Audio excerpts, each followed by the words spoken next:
ഏവർക്കും അഡ്ഹോക്ക് ലേണിംഗിലേക്ക് സ്വാഗതം. നമ്മൾ ഇന്ന് 10-10 എന്ന സീരീസിന്റെ 103ാമത്തെ ഭാഗത്തിലേക്ക് കടക്കുകയാണ്. അതിലെ ആദ്യ ചോദ്യം നോക്കാം.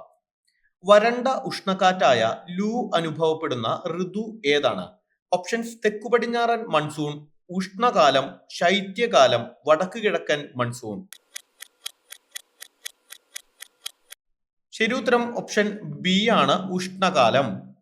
ഇന്ത്യൻ ഭരണഘടനയുടെ ഏത് അനുച്ഛേദത്തിലാണ് വിദ്യാഭ്യാസം അവകാശം ഉൾപ്പെടുത്തിയിരിക്കുന്നത്?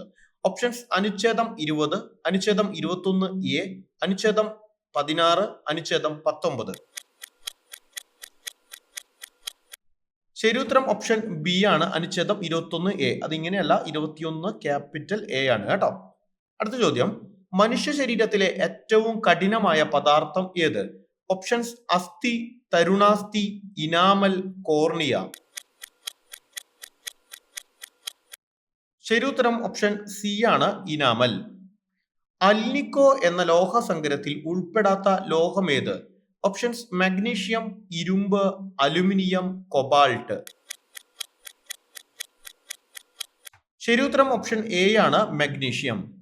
പ്രകാശവർഷം താഴെ തന്നിരിക്കുന്നവയിൽ ഏതുമായി ബന്ധപ്പെട്ടിരിക്കുന്നു? ദൂരം, സമയം, പ്രകാശ തീവ്രത, ശബ്ദം. ശരിയുത്തരം ഓപ്ഷൻ എ ആണ്, ദൂരം. ഇന്ത്യൻ സമ്പദ് വ്യവസ്ഥയിൽ പ്രാഥമിക മേഖലയിൽ ഉൾപ്പെടുന്ന സാമ്പത്തിക പ്രവർത്തനം ഏത്? ഓപ്ഷൻസ്: റിയൽ എസ്റ്റേറ്റ്, കെട്ടിട നിർമ്മാണം, ബാങ്കിംഗ്, ഖനനം. ശരിയുത്തരം ഓപ്ഷൻ ഡി ആണ്, ഖനനം. സിങ്കും നേർത്ത ഹൈഡ്രോക്ലോറിക് ആസിഡും തമ്മിൽ പ്രവർത്തിക്കുമ്പോൾ ഉണ്ടാകുന്ന വാതകം ഏതാണ്? ഓപ്ഷൻസ്: ക്ലോറിൻ, നീരാവി, ഹൈഡ്രജൻ, അമോണിയ. ശരിയുത്തരം ഓപ്ഷൻ സി, ഹൈഡ്രജൻ.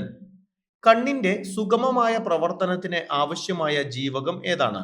ഓപ്ഷൻസ്: ജീവകം ഡി, ജീവകം സി, ജീവകം കെ, ജീവകം എ. ശരിയുത്തരം ഓപ്ഷൻ ഡി, ജീവകം എ. അടുത്ത ചോദ്യം: ദേശീയ ജലപാത 1 NW1 ഏതൊക്കെ സ്ഥലങ്ങളെ ബന്ധിപ്പിക്കുന്നു? ഹാൽഡിയ അലഹബാദ്, സാദിയ ദുബ്രി, കൊല്ലം കോട്ടപ്പുറം, ചെന്നൈ ഹൈദരാബാദ്. ശരിയുത്തരം ഓപ്ഷൻ എ ആണ്, ഹാൽഡിയ ടു അലഹബാദ്. താഴെ പറയുന്നവയിൽ ഏത് തത്വമാണ് 42ാമത് ഭരണഘടനാ ഭേദഗതി പ്രകാരം ഇന്ത്യൻ ഭരണഘടനയുടെ ആമുഖത്തിൽ കൂട്ടിച്ചേർത്തത്? റിപ്പബ്ലിക്, ജനാധിപത്യം, പരമാധികാരം, സോഷ്യലിസം.